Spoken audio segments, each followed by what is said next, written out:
बोलो भारत माता की जय। बोलो भारत माता की जय। ಪೋಷಕರು ಗಮನ ಕೊಡಬೇಕು, ವಿದ್ಯಾರ್ಥಿಗಳ ಜೊತೆಗೆ ಗಮನ ಕೊಡಬೇಕು. ಕೊನೆ ಹಂತಕ್ಕೆ ಬಂದಿದ್ದೀವಿ. बोलो भारत माता की जय। गुरु ब्रह्मा गुरु विष्णु गुरुदेव महेश्वर गुरु साक्षाತ್ ಪರಬ್ರಹ್ಮ ತಸ್ಮೈ ಶ್ರೀ ಗುರುವೇ ನಮಃ. ಎಲ್ಲ ಗುರು ವೃಂದದವರಿಗೂ ನಮಸ್ಕರಿಸುತ್ತಾ ಹಾಗೂ ನಮ್ಮ ಶಾಲಾವರಣದಲ್ಲಿರುವಂತಹ ವಿದ್ಯಾಗಣಪತಿಗೆ ಕೋಟಿ ನಮನ ಹೇಳ್ತಾ, ವೇದಿಕೆಯ ಮೇಲೆ ಆಸೀನರಾಗಿರುವಂತಹ ಇಂದಿನ ಮುಖ್ಯ ಅತಿಥಿಯಾಗಿರುವಂತಹ ಶ್ರೀ ಎಂ ಭಾಸ್ಕರ್ ರೆಡ್ಡಿ, ಅದೇ ರೀತಿ ಸಂಯುಕ್ತ ಕರ್ನಾಟಕದ ಪತ್ರಿಕಾರರಾದಂಥ ಕೃಷ್ಣಾರೆಡ್ಡಿ ಅವರೇ, ಪೃಥ್ವಿರಾಜ್ ಅವರೇ, ನನ್ನ ವಿದ್ಯಾರ್ಥಿ ಮಿತ್ರರೇ, ನನ್ನ ಕುಲವೃಂದದವರೇ, ನನ್ನ ಸಹೋದ್ಯೋಗಿಗಳೇ, ಎಲ್ಲರಿಗೂ ಹಾಗೂ ಮೀಡಿಯಾದವರಿಗೆ ಧನ್ಯವಾದಗಳು ಹೇಳ್ತಾ ಸ್ವಾಗತ ಕೋರ್ತಾ, ಇಂದಿನ ಕಾರ್ಯಕ್ರಮ ಇದು ಅರ್ಥಗರ್ಭಿತವಾಗಿತ್ತು. ಯಾಕೆಂದ್ರೆ ನಮ್ಮ ರಾಷ್ಟ್ರಪಿತರಾದಂಥ ಬಾಪೂಜಿಯವರು ಒಂದು ಮಾತು ಹೇಳಿದ್ದಾರೆ, education is all round development of the child. Education is all round development of the child. ಒಂದು ಮಗುವಿನ ಶೈಕ್ಷಣಿಕ ಜೊತೆಗೆ ಧಾರ್ಮಿಕ ಮನೋಭಾವನೆ, ಭಾವನಾತ್ಮಕ ಹಾಗೂ ಸೈದ್ಧಾಂತಿಕ ಹಾಗೂ ವ್ಯವಹಾರಿಕ ಬದಲಾವಣೆ ಕೊಡೋದೇ ಒಂದು ಶಿಕ್ಷಣ. ಬರೀ ಕಲಿಕೆ, ಬರವಣಿಗೆ, ಲೆಕ್ಕ ಮಾಡೋದು, ರೀಡಿಂಗು, ರೈಟಿಂಗು, ಅರ್ಥಮೆಟಿಕ್ ಇಷ್ಟೇ ಅಲ್ಲ, ತನ್ನ ಮಗು ಜೀವನದಲ್ಲಿ ಯಾವ ರೀತಿ ನಡೀಬೇಕಂತ ತಿಳಿಸಿಕೊಡೋದು ಇದು ಒಂದು ಅರ್ಥಗರ್ಭಿತವಾದಂತ ಮಾತಾಗಿದೆ ನಮ್ಮ ಬಾಪೂಜಿ ಹೇಳಿದರು. ಆದ್ಮೇಲೆ ಇದು ಶೈಕ್ಷಣಿಕ ಚಟುವಟಿಕೆ ಜೊತೆಗೆ ಇದು ಸಹ ಚಟುವಟಿಕೆ. ಯಾಕೆಂದ್ರೆ ಇಂದಿನ ಮಗು 21ನೇ ಶತಮಾನದಲ್ಲಿ ಪ್ರತಿದಿನ reading, writing, by hearting, writing skills ಇದೆಲ್ಲೇ ಮಾತ್ರ ಕಲಿತಾ ಇದೆ. ಬಟ್ ವ್ಯಾವಹಾರಿಕವಾಗಿ, ಸೈದ್ಧಾಂತಿಕವಾಗಿ, ಜ್ಞಾನಪೂರ್ವಕವಾಗಿ ಕಲಿತಾ ಇಲ್ಲ.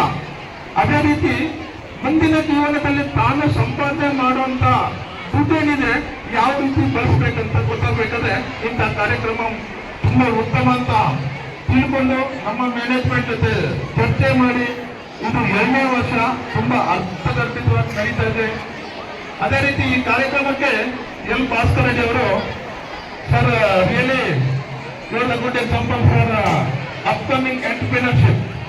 ಒಂದು ಚಿಕ್ಕ ರೈತ ವರ್ಗದಲ್ಲಿ ಹುಟ್ಟಿ ಇವತ್ತೊಂದು ದೊಡ್ಡ ಸಂಸ್ಥೆ ಮುತ್ತೂಟ್ ಟೆಕ್ನಾಲಜೀಸ್ ಅಂತ ಮಾಡಿ ಒಂದು ದೊಡ್ಡ ಸಂಸ್ಥೆ ನಡೆಸ್ತಾ ಇದ್ದೀರಾ, ಒಂದು ಶಾಲೆ ನಡೆಸ್ತಾ ಇದ್ದೀರಾ. ಒಂದು ಸಾಫ್ಟ್ವೇರ್ ಇಂಜಿನಿಯರ್ ಆಗಿ ಅದನ್ನು ಬಿಟ್ಟು ನಾನು ಟೀಚರ್ ಆಗ್ಬೇಕಂತ ಯಾರು ಸಾಮಾನ್ಯವಾಗಿ ಬರಲ್ಲ ಸರ್. ಸೊ ಇವಾಗ model for all our teachers and also our students and also our Bagepalli people sir. ಸುದೀರ್ಘವಾಗಿ ಒಂದು 30 ವರ್ಷಗಳಿಗಿಂತ ಹಿಂದಿನಿಂದ ನಮ್ಮ ಬಾಗೇಪಲ್ಲಿಯನ್ನು ಪ್ರತಿಬಿಂಬಿಸುವಂತಹ ಸುದ್ದಿಗಳನ್ನು ತಿಳಿಸ್ತಾ ಇದ್ದಾರೆ ನಮ್ಮ ಕೃಷ್ಣ ರೆಡ್ಡಿಯನ್ನವರು. ಮೊದಲಿಂದನೂ ನಮ್ಮ ಶಾಲೆ ಬಗ್ಗೆ ಆಗಲಿ, ನಮ್ಮ ಬಗ್ಗೆ ಆಗಲಿ ಉತ್ತಮವಾದಂಥ ಒಂದು ಅನುಭವ ಇದ್ದು, ಒಂದು ಸಂಬಂಧ ಇದ್ದು, ನಮಗೆ ಒಂದು ಬ್ಯಾಕ್ ಬೋನ್ ಆಗಿ ನಮ್ಮ ಟೌನಲ್ಲಿ ನಿಂತಿರೋರಲ್ಲಿ ನಮ್ಮ ಕೃಷ್ಣ ರೆಡ್ಡಿಯನ್ನವರು ಒಂದು ಮಾಡೆಲ್ ಅಂತ ಹೇಳಕ್ಕೆ ಇಷ್ಟಪಡ್ತೀನಿ. ಸೊ ಇದು ಆತ್ಮೀಯ ವಿದ್ಯಾರ್ಥಿಗಳೇ, what today we are spending money, whether it may gain or loss, it is not matter to us. That we learn from that money how to deal in the future days upcoming problems. So then how to reach as a world person, as an entrepreneur in our state, nation and the world level. ಅದಂತೂ ಖಂಡಿತ ನಮ್ಮಿಂದಲೇ ಒಂದು 100 ರೂಪಾಯಿ ವ್ಯಾಪಾರ ಆಗಿರ್ಬೋದು, ಇನ್ನು ಜಾಸ್ತಿ ಖರ್ಚುಗಳೇನು ಮಾಡಿಲ್ಲ sir. ಎಲ್ಲ ಒಂದು 100-200 ಲೋಕಲಲ್ಲಿ ಸಿಗುವಂಥದ್ದು. But they will get good knowledge. So to reach the world level ಅಂತ ಹೇಳಕ್ಕೆ ಇದು ನಮ್ಮ ಶಾಲೆಯಲ್ಲಿ ಮಾತ್ರ ಸಾಧ್ಯ ಅಂತ ಹೇಳಕ್ಕೆ ಧೈರ್ಯವಾಗಿ ನಾವು ಹೇಳ್ತೀವಿ ಸರ್. ಯಾಕಂದ್ರೆ ಇನ್ನು ಬಾಗೇಪಲ್ಲಿಯಲ್ಲಿ ಈ ಒಂದು ಕಾರ್ಯಕ್ರಮವನ್ನು ಮಾಡ್ತಾ ಇರೋದು ನಮ್ಮ ಶಾಲೆಯಲ್ಲಿ. So it is very highly risk sir. But ಆತ್ಮೀಯ ಪೋಷಕರೇ, ಇದಕ್ಕೆಲ್ಲ ನೀವು ಸಪೋರ್ಟ್ ಕೊಡ್ತಾ ಇದ್ದೀರಾ. I would like to express my thankful to first of all parents. ಯಾಕಂದ್ರೆ 3 ದಿನದಿಂದ ಯಾವ ಫೋನ್ ಬಂದ್ರು ಕೂಡ ರಿಗಾರ್ಡಿಂಗ್ ಟು ಸಂತೆ, ಮಕ್ಕಳ ಸಂತೆ. ಸರ್ ಏನ್ ಮಾಡ್ಬೇಕು, ಯಾವ ರೀತಿ ಮಾಡ್ಬೇಕು, ಪ್ರತಿಯೊಂದು ಪೇರೆಂಟ್ ಫೋನ್ ಮಾಡಿ ತಿಳ್ಕೊಂಡು ಇವತ್ತು ಎಂಜಾಯ್ ಮಾಡ್ತಾ ಇದ್ದಾರೆ. ಅದು ಮುಖ್ಯ. ಕಮಿಂಗ್ ಅಂಡ್ ಗೋಯಿಂಗ್ ನಮ್ಮ ಪುತ್ರ ಹೇಳಿದ್ರು, ಏನ್ ಲಾಭನೋ ಪರವಾಗಿಲ್ಲ ನೋಡಿ, ಲಾಭ ಬಂದಿದ್ಯಾ, ದುಡ್ಡು ಬಂತು, ಲಾಸ್ ಆಗಿದ್ಯಾ, ನಮ್ಗೊಂದು ಲೆಸನ್ ಆಯ್ತು. ಇದು ನಮ್ಮ ಮಕ್ಕಳಲ್ಲಿ ಬೆಳಿಬೇಕು. ನಾಳೆ ನಮ್ಮ ಬಾಗೇಪಲ್ಲಿ ಒಂದು ಇಂಡಸ್ಟ್ರಿಯಲೈಸ್ಡ್ ಸೆಂಟರ್ ಆಗ್ತಾ ಇದೆ. SEZ special economics number of industries come to Bagepalli. ನಮ್ಮ ಮಕ್ಕಳೆಲ್ಲ ಅಲ್ಲಿ ಕೆಲಸ ಮಾಡ್ತಾರೆ. ಖಂಡಿತ ಇವಾಗಿಂದ ನಮ್ಮ ಮಕ್ಕಳೇ ಒಂದು ಇಂಡಸ್ಟ್ರಿ ಕಟ್ತಾರೆ. ಅಷ್ಟೊಂದು ಶಕ್ತಿ ಇದೆ ನಮ್ಮ ಮಕ್ಕಳಲ್ಲಿ. ಟೀಚರ್ಸ್ ಆಗಿರುವಂತ ನಾವು, ಪೋಷಕರಾಗಿರುವಂತ ನೀವು ದಯವಿಟ್ಟು ನಮ್ಮ ಬಗ್ಗೆ ಫೋಕಸ್ ಮಾಡಿ ಅವರು ಮುಂದಿನ ಜೀವನದಲ್ಲಿ ಬರೀ ಒಂದು ಸರ್ಕಾರಿ ಕೆಲಸಕ್ಕೇನೆ ಕಾಡ್ಕೊಂಡಿರಾ ಒಂದು ಎಂಟರ್ಪ್ರಿನರ್ ಅಂದ್ರೆ ಒಂದು ಉದ್ಯಮಿ ಆಗಲಿ, ಆತ ಉದ್ಯಮಿ ಆಗಿ 100 ಜನಕ್ಕೆ ಉದ್ಯೋಗ ಕೊಟ್ಟು ನಮ್ಮ ಏರಿಯಾ ಬೆಳೆಸೋಣ, ನಮ್ಮ ಬಾಗೇಪಲ್ಲಿಯನ್ನು ಉದ್ಧಾರ ಮಾಡೋಣ. ನಮ್ದು ಒಂದು ಇಂಡಸ್ಟ್ರಿಯಲ್ ಹಬ್ ಆಗಲಿ, ಒಂದು ಕಮರ್ಷಿಯಲ್ ಹಬ್ ಆಗಲಿ, ಅದು ಎಜುಕೇಶನ್ ಹಬ್ ಆಗಲಿ ಅಂತ ತಿಳಿಸ ಇಷ್ಟು ಅವಕಾಶ ಕೊಟ್ಟಿರೋ ಎಲ್ಲ ಧನ್ಯವಾದಗಳು. Thank you.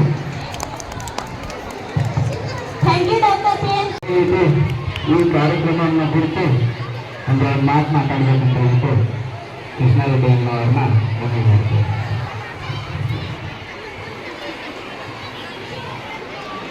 ಎಲ್ಲರಿಗೂ ನಮಸ್ಕಾರ. ಇವತ್ತು ಶಾಲೆ ಒಳಗಡೆ ಒಂದು ವಿಶೇಷವಾದಂಥ ಒಂದು ಸನ್ನಿವೇಶವನ್ನು ನೋಡ್ತಾ ಇದ್ದೀವಿ. ಸದಾ 4 ಗೋಡೆಗಳ ಬಗ್ಗೆ, ಪುಸ್ತಕಗಳ ಬಗ್ಗೆ ತಮ್ಮ ಸಮಯವನ್ನು ಕಳೆಯುವಂಥ ವಿದ್ಯಾರ್ಥಿಗಳು, ಶಿಕ್ಷಕರ ಪಾಠ ಪ್ರಯತ್ನಗಳನ್ನು ಕುರಿತ ವಿದ್ಯಾರ್ಥಿಗಳು ಇವತ್ತು ಒಂದು ವಿಶೇಷವಾದಂಥ ರೀತಿಯಲ್ಲಿ ಕಾಣಿಸ್ಕೊಳ್ತಾ ಇದೆ. ಇತ್ತೀಚಿನ ದಿನಗಳಲ್ಲಿ ವಿದ್ಯಾರ್ಥಿಗಳು ಪುಸ್ತಕದ ಬದನೆಕಾಯಿ ಅಂತ ಒಂದು ಹೆಸರು ಬರ್ಕೊಂಡ್ಬಿಟ್ಟಿದ್ದಾರೆ. ಅವರಿಗೆ ಪುಸ್ತಕಗಳ ಬಗ್ಗೆ ಬೇರೆ ಏನು ಜ್ಞಾನ ಇಲ್ಲ. ಬರೀ ಓದಿನ ಬದುಕಲ್ಲ, ಹೊರಗಿನ ಪ್ರಪಂಚದಲ್ಲಿ ಓದಿನ ವಿಭಿನ್ನವಾದಂಥ ಪರಿಸ್ಥಿತಿ ಸನ್ನಿವೇಶಗಳನ್ನು ಎದುರು ಮಾಡಬೇಕಾಗುತ್ತೆ. ವಿಶೇಷವಾಗಿ ಬದುಕುವಂಥ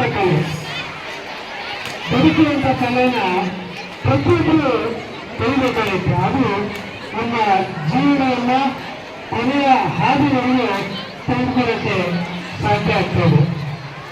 ಇವತ್ತು ಯುವಜನ ಶಾಲೆಯ ಠಿಕಾಣಿಗಳು ವಿವಿಧ ರೀತಿಯ ಅಂಗಡಿಗಳನ್ನ ಈ ಒಂದು ಅಂಗಡಿಯಲ್ಲಿ ಇಟ್ಕೊಂಡಿದ್ದಾರೆ. ಇವರಿಗೆ ಅಪ್ಪ ಅಮ್ಮನ ಜೊತೆ ಹಠ ಮಾಡಿ ಗಲಾಟೆ ಮಾಡಿ ನನಗೆ ಅದು ಬೇಕು ಇದು ಬೇಕು ಅಂತ ತರಿಸುವಂತ ವಿದ್ಯಾರ್ಥಿಗಳು ಇವತ್ತು ಅದೇ ವಸ್ತುವನ್ನ ಗ್ರಾಹಕರಿಗೆ ಮಾರಾಟ ಮಾಡ್ತಾ ಇದ್ದಾರೆ. ಆ ವಸ್ತುವಿನ ಯಾವ ರೀತಿ ಮಾರಾಟ ಮಾಡಬೇಕು ಅನ್ನೋದು ಅದೊಂದು ಕಲೆ. ಅದು ಪ್ರತಿಯೊಬ್ಬರಿಗೂ ಬರೋದಿಲ್ಲ. ವ್ಯಾಪಾರ ಲಕ್ಷಣ ಪ್ರತಿಯೊಬ್ಬರು ಬರೆಯೋದಿಲ್ಲ. ಆದರೆ ನಮ್ಮ ಇವತ್ತಿನ ಅಲ್ಲಿ ₹100 ಇರೋ ವಸ್ತುವನ್ನ ವ್ಯಾಪಾರಸ್ಥ ₹150 ಇರ್ತಾನೆ. ಗ್ರಾಹಕ ಕೇಳ್ತಾರೆ, ಯಾಕೆ ₹150 ಅಂದ್ರೆ ಆ ವ್ಯಾಪಾರಸ್ಥ ಹೇಳ್ತಾರೆ ಆ ಒಂದು ವಸ್ತುವಿನ ವಿಶೇಷತೆ, ಅದರ ಒಂದು ಗುಣಗಳಿಗೆ ವಿಶೇಷವಾದ ರೀತಿಯಲ್ಲಿ ಹೇಳಿ ಗ್ರಾಹಕರನ್ನ ಮನವೊಲಿಸ್ತಾನೆ. ಅಂದ್ರೆ ಗ್ರಾಹಕರ ಮನವೊಲಿಸ್ತಾನೆ, ತನ್ನ ಆದಾಯನ ಹೆಚ್ಚಿಗೆ ಮಾಡ್ಕೊತಾನೆ. ಅದೊಂದು ಕಲೆ. ಅದನ್ನೇ ಒಂದು ಜೀವನದ ಕಲೆ. ಆದ ಒಂದು ಬದುಕಿನ ಕಲೆಯನ್ನು ಇವತ್ತು ವಿದ್ಯಾರ್ಥಿಗಳು ಮಾಡ್ತಾ ಇದ್ದಾರೆ. ಬೇರೆ ಬೇರೆ ರೀತಿಯಾಗಿ ಬೇರೆ ಬೇರೆ ರೀತಿಯ ಅಲೆಗಳು ನೀವು ಕೇಳಬೇಕು. ಕಾರ್ಯಕ್ರಮ ಮಾಡ್ತಾ ಇತ್ತು ಬೇಲ್ಪುರಿ ಎಷ್ಟು ಅತಿಶಯ ಅಂತ ಹೇಳ್ತಾರೆ. ಯಾಕೆ ಇಲ್ಲ ಸರ್ ಹಂಗೆ ಕೊಡ್ತೀವಿ ಅಂತ ಹೇಳಿದೆ. ಹಂಗೆ ಕೊಡೋಕ್ಕಲ್ಲ, ನಿಮಗೆ ಹಂಗೆ ಕೊಡೋದು ₹10 ಬರೋದು ನೀವು ಕನ್ವಿನ್ಸ್ ಮಾಡಬೇಕು. ನೀವು ಯಾಕೆ ಕೊಡಬೇಕು? ನಮ್ಮ ಎಲ್ಲ ಬಾರಿ ಬೇಲ್ಪುರಿ ತುಂಬ ಚೆನ್ನಾಗಿದೆ, ರುಚಿಯಾಗಿದೆ, ಶುಚಿಯಾಗಿದೆ. ನೀವು ಕೂಡ ₹10 ಇದು ತುಂಬ ಕಡಿಮೆ, ಒಳ್ಳೆ ಬರಲು ತಗೊಳ್ಳೋದ್ರಿಂದ ಕನ್ವಿನ್ಸ್ ಮಾಡಬೇಕು ಅಂದ್ರೆ ನೀವು ಅರ್ಥ ಆಯ್ತು. ಯಾಕಂದ್ರೆ ಎಲ್ಲ ವಯಸ್ಸು ಮಕ್ಕಳು ಅರ್ಥ ಮಾಡ್ಕೊಳ್ಳುವಂತ ಒಂದು ಕೆಪಾಸಿಟಿ ಇರುತ್ತೆ. ನಾವು ಹೇಳ್ಬೇಕಾಗುತ್ತೆ ಅಷ್ಟೇ.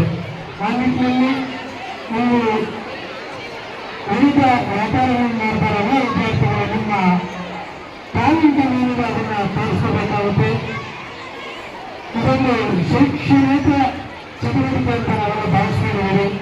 ನಿಮ್ಮಲ್ಲಿರೋ ಪ್ರತಿಭೆ ಎಲ್ಲರೂ ತೋರಿಸಬೇಕಾಗುತ್ತೆ, ನಿಮ್ಮ ಜ್ಞಾನವನ್ನ ತೋರಿಸಬೇಕಾಗುತ್ತೆ. ಈ ನಿಟ್ಟಿನಲ್ಲಿ ಮೂರನೇ ಶಾಲಾ ವಿದ್ಯಾರ್ಥಿಗಳು ತುಂಬಾ ಜಾಣರಿದ್ದಾರೆ, ತುಂಬಾ ವಿದ್ಯಾವಂತರಿದ್ದಾರೆ. ಯಾಕಂದ್ರೆ ಶೈಕ್ಷಣಿಕವಾಗಿ ನೀವೇನು ಅನ್ನೋದನ್ನ ಕಳೆದ ಹಲವಾರು ದಶಕಗಳಲ್ಲಿ ಒಂದು ಭಗವತದಲ್ಲಿ ತೋರಿಸ್ಕೊಟ್ಟಿದ್ದಾರೆ. ನೀವೆಲ್ಲ ಒಳ್ಳೆಯದಾಗಿ ಮೂರನೇ ಶಾಲೆಯ ಆಡಳಿತ ಮಂಡಳಿಗಳು ಮತ್ತು ಮುಖ್ಯೋಪಾಧ್ಯಾಯರ ಶಿಕ್ಷಕರು ಎಲ್ಲರೂ ಶುಭವಾಗಿ ಬೆಳೆದ ಒಂದು ಕಾರ್ಯಕ್ರಮದಲ್ಲಿ ನಮ್ಮನ್ನು ಬರಮಾಡಿಕೊಂಡು ಮಾತಾಡಕ್ಕೆ ಅವಕಾಶ ಮಾಡಿಕೊಂಡು ತಮ್ಮೆಲ್ಲ ಹೇಳಿ ಧನ್ಯವಾದಗಳು ಸಾಗಿನಿ.